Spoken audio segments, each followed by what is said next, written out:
புரட்சியாளர் அம்பேத்கரின் பிறந்த நாள். மாமனிதர் புரட்சியாளர் அம்பேத்கருக்கு முதலில் எனது வீர வணக்கத்தை செலுத்துகிறேன்.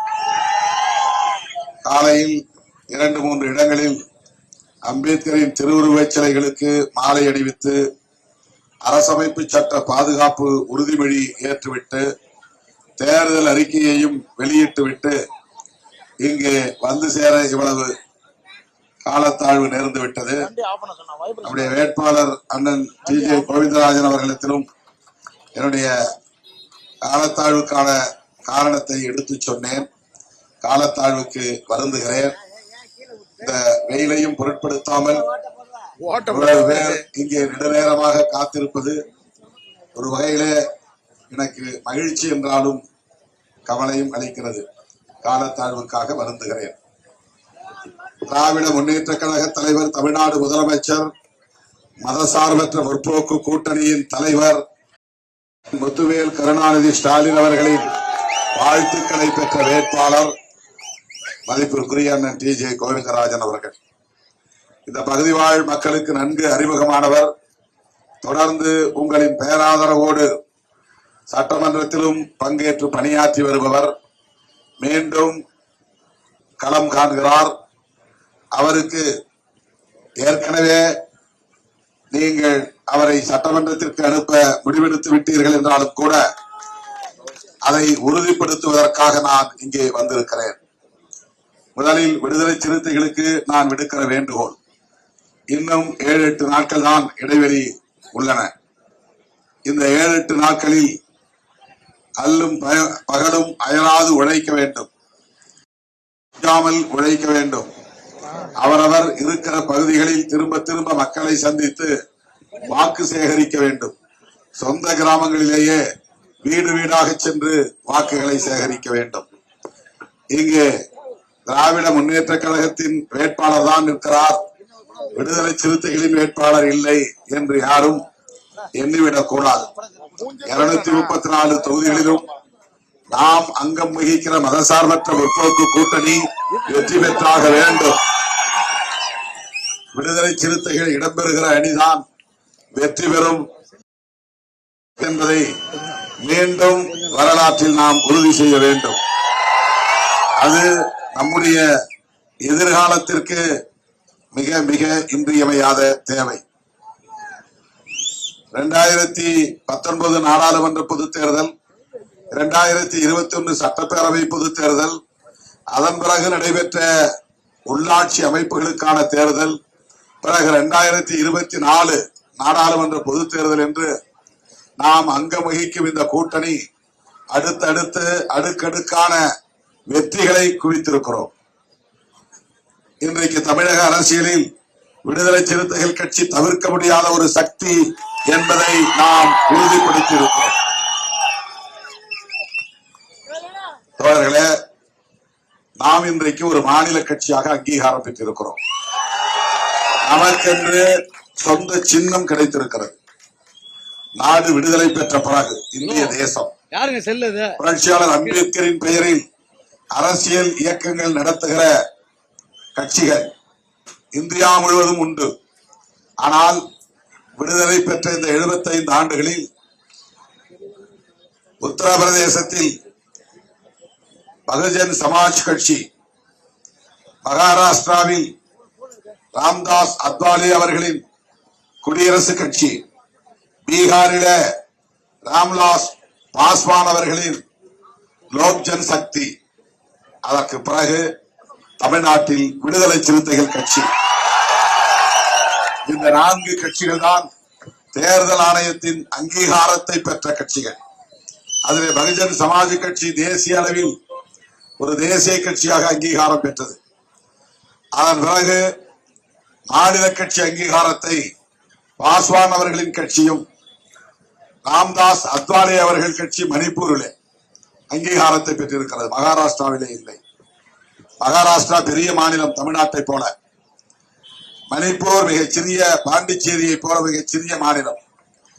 அங்கே ராம்தாஸ் அத்வாலே கட்சி அங்கீகாரம் பெற்றிருக்கிறது. தமிழ்நாட்டில் 234 சட்டமன்ற தொகுதிகளை கொண்ட ஒரு மாநிலம். 39 நாடாளுமன்ற உறுப்பினர்களை கொண்ட மாநிலம். இந்த மாநிலத்தில் விடுதலை சிறுத்தைகள் கட்சி அங்கீகாரம் பெற்று தேர்தல் ஆணையத்தால் சொந்த சின்னத்தையும் பெற்றிருக்கிற ஒரு தகுதியை நாம் பெற்றிருக்கிறோம். இது சாதாரணமான சாதனை அல்ல. இது நமக்கே சாதனையாக தெரிவதில்லை. நாமே இதை சாதாரணமாக எண்ணுகிறோம். ஆனால் 75 ஆண்டு கால இந்திய அரசியல் வரலாற்றில் நாடு விடுதலை பெற்ற பிறகு இந்த 3/4 நூற்றாண்டு கால அரசியல் வரலாற்றில் தென்னிந்தியாவில் தமிழ்நாட்டில் நாம் இந்த அங்கீகாரத்தை பெற்றதற்கு திராவிட முன்னேற்ற கழகத்தின் ஆதரவும் மிக முக்கியமான காரணம் என்பதை மறந்துவிடக் கூடாது. நமக்கு 2 தொகுதிகளிலும் நாடாளுமன்ற தொகுதிகளிலும் திராவிட முன்னேற்ற கழகமும் அதன் தலைமையிலான கூட்டணி கட்சிகளும் ஆதரவு நல்கி 2 தொகுதிகளிலும் நாம் வெற்றி பெற்றதன் விளைவாகத்தான் தேர்தல் ஆணையத்திலே நமக்கு அங்கீகாரம் கிடைத்தது.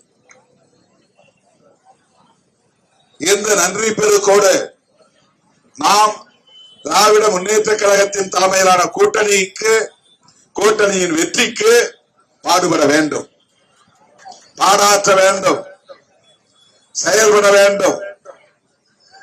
இந்த 2 MP பெற்றதன் விளைவாக கிடைத்த அங்கீகாரம் கடைசி வரையிலும் இருக்காது. ஏனென்றால் தேர்தல் ஆணையம் ஒவ்வொரு தேர்தலிலும் நாம் குறிப்பிட்ட எண்ணிக்கை உள்ள இடங்களில் வெற்றி பெற வேண்டும். இதற்கு முன்பெல்லாம் ஒரு தடவை அங்கீகாரம் பெற்றால் அது கடைசி வரையில் அப்படியே அங்கீகரிக்கப்பட்டதாக இருக்கும். ஆனால் இப்போது தேர்தல் ஆணையம் விதிமுறைகளை மாற்றிவிட்டது. மீண்டும் 2 இடங்களில் வெற்றி பெற வேண்டும். MP தேர்தல் என்றால் அல்லது MLA தேர்தல் என்றால் குறைந்தது 7 MLAக்கள் வெற்றி பெற வேண்டும். இப்ப நம்ம போட்டியிடுவதே 8. 8க்கு 8 100க்கு 100 நாம் வெற்றி பெறுவோம். நம்பிக்கை இருக்கிறது. நாம் போட்டியிடக்கூடிய தொகுதிகளில் பானை சின்னத்திற்காக திமுக உள்ளிட்ட தோழமை கட்சிகளை சார்ந்த பொறுப்பாளர்கள், அமைச்சர்கள் தீவிரமாக வாக்கு சேகரிப்பில் ஈடுபட்டு வருகிறார்கள். நாம் வெற்றி பெற வேண்டும் என்பதற்காக. அதை போல கும்மிடிப்பூண்டி தொகுதியிலே போட்டியிடக்கூடிய நமது வெற்றி வேட்பாளர் அண்ணன் கோவிந்தராஜன் அவர்களின் வெற்றிக்கு நாம் பாடுபட வேண்டுமா வேண்டாமா? தீவிரமாக வாக்குகளை சேகரிக்க வேண்டுமா வேண்டாமா? அவரை வெற்றி பெற செய்து சட்டமன்றத்திற்கு அனுப்ப வேண்டுமா வேண்டாமா?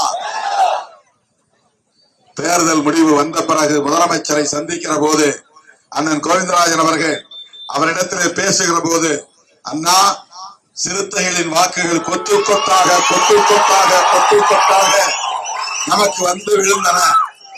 அவர்கள்தான் நம்முடைய கூட்டணியின் வெற்றிக்கு பெரிய பலம் என்று சொல்ல வேண்டும். போன முறை தேர்தலில் நாடாளுமன்ற உறுப்பினர்கள் சொன்னார்கள். அதற்கு முந்தைய தேர்தலில் சட்டமன்ற உறுப்பினர்கள் சொன்னார்கள். அதற்கு முந்தைய தேர்தலில் நாடாளுமன்ற தேர்தலில் அதே போல வெற்றி பெற்றவர்கள் திமுக தலைவரிடத்திலே சொன்னார்கள். எங்கெல்லாம் விசிக வலிமையாக இருக்கிறதோ அங்கெல்லாம் 80-90% வாக்குகள் நமக்கு அப்படியே அள்ளி அள்ளி கொட்டியிருந்தார்கள் என்று சொன்னார்கள். ஆகவே நாம் போட்டியிடுகிற தொகுதிகளின் எண்ணிக்கை குறைவாக இருந்தாலும் பல தொகுதிகளில் நம்முடைய வாக்குகள் எப்படி பரிமாற்றம் அடைகின்றன, டிரான்ஸ்பர் ஆகிறது, அதுதான் முக்கியம். எப்படி பரிமாற்றம் ஆகின்றன. இல்லைன்னா என்ன சொல்லுவாங்கன்னா, இவங்க ஓட்டு வந்து கன்சாலிடேட் ஆகல, ஒன்று சேரல, யார் வேணாலும் விலை கொடுத்து வாங்கிடுறாங்க, கடைசி நேரத்தில் இது செதறி போகிறது, திருமாவளவன் எந்த அணியில் இருக்கிறாரோ அந்த அணி பக்கம் இந்த வாக்குகள் மொத்தமாக சாயும் என்று சொல்ல தேர்தல் களம் நமக்கான வாய்ப்பு. அப்படி இருந்தால்தான் நாம் ஒரு அரசியல் சக்தி. அப்படி இருந்தால்தான் நம்முடைய எதிர்காலம் ஒளிமயமானதாக இருக்கும். அப்படி இருந்தால்தான் இன்னும் இன்னும் கூடுதலான வலிமையை நாம் பெற முடியும். எல்லாம் கேட்கிறாங்க, ஏன் 10 வாங்கியிருக்க கூடாதா, 15 வாங்கியிருக்க கூடாதா? சரி, அதிகமா சீட்டு தரேன்னு சொன்ன எடப்பாடி கிட்ட போயிருக்க கூடாதா? சரி, ஆட்சியில பங்கு தரேன்னு சொன்ன விஜய் கிட்ட போயிருக்க கூடாதா? திருமாவளவனுக்கு அரசியல் பண்ண தெரியல, பேரம் பேச தெரியல, வெளியிலே இருந்து பேரம் பேசி எண்ணிக்கையை பெருக்கி இருந்தால் இன்னும் பல பேருக்கு வாய்ப்பு கொடுத்திருக்கலாமே, இவருக்கு அரசியல் பண்ண தெரியவில்லையே என்று சில பேர் சமூக ஊடகங்களில் பேசுகிறார்கள். அவர்களுக்கு நான் பதில் சொல்ல விரும்பவில்லை. ஆனால் உங்களுக்கு நான் பதில் சொல்ல கடமைப்பட்டிருக்கிறேன்.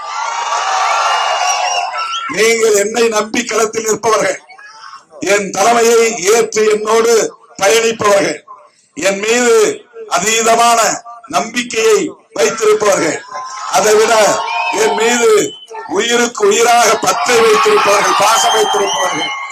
எனவே உங்களுக்கு பதில் சொல்லவும் தெளிவுபடுத்தவும் நான் கடமைப்பட்டவன். நாம் வெறும் பேரம் பேசுகிற அரசியல் வியாபாரத்தை நடத்துகிற இயக்கத்தை நடத்துகிறவர்கள் அல்ல. புரட்சியாளர் அம்பேத்கர், தந்தை பெரியார், மாமேதை காரல் மார்க்ஸ் ஆகிய மாமனிதர்களின் கொள்கை வழியில் மக்களை அமைப்பாக்க வேண்டும், மக்களுக்கான உரிமைகளுக்கு போராட வேண்டும், மக்களை அரசியல் சக்தியாக வளர்த்தெடுக்க வேண்டும்.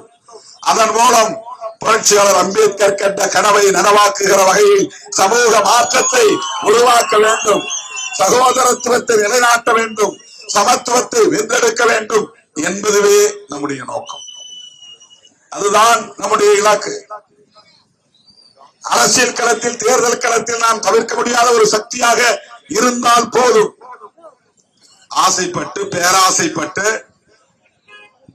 எங்கும் அங்கும் மாறி மாறி கூட்டணி அமைத்து நம்பகத்தன்மையை இழந்து நிற்க திருமாவளவன் விரும்பவில்லை. தேவையான நேரங்களில் புத்திகளை நாம் காலச்சூழலுக்கு ஏற்ப மாற்றுவோம் என்றாலும் கூட நம்முடைய கொள்கை நிலைப்பாடுகளில் இருந்து மாறிவிடக் கூடாது. ஏன் திராவிட முன்னேற்ற கழகத்தோடு நான் தொடர்ந்து பயணிக்கிறேன்? திமுக அணியில் இருந்து வெளியேறினால் என்ன ஆகிவிடும்? எனக்கு என்ன அச்சுறுத்தல்? திமுக கூட்டணியில் இருந்து நான் வெளியேறினால் எனக்கு ஏதேனும் ஆபத்து வரும் அல்லது வெளியேற முடியாத அளவுக்கு திமுகவோடு ஏதாவது பிணைப்பு ஏற்பட்டிருக்கிறதா, பைண்டிங் ஏற்பட்டிருக்கிறதா? ஒன்றுமில்லை. எந்த நேரத்தில் வேண்டுமானாலும் நான் வெளியேற முடியும். அதுவல்ல நம்முடைய நோக்கம். திராவிட முன்னேற்ற கழகத்தின் தலைமையிலான இந்த மதசார்பற்ற முற்போக்கு கூட்டணியில் நாம் தொடர்ந்து நீடிப்பதற்கு பல காரணங்கள் உண்டு என்றாலும் முதன்மையான காரணம்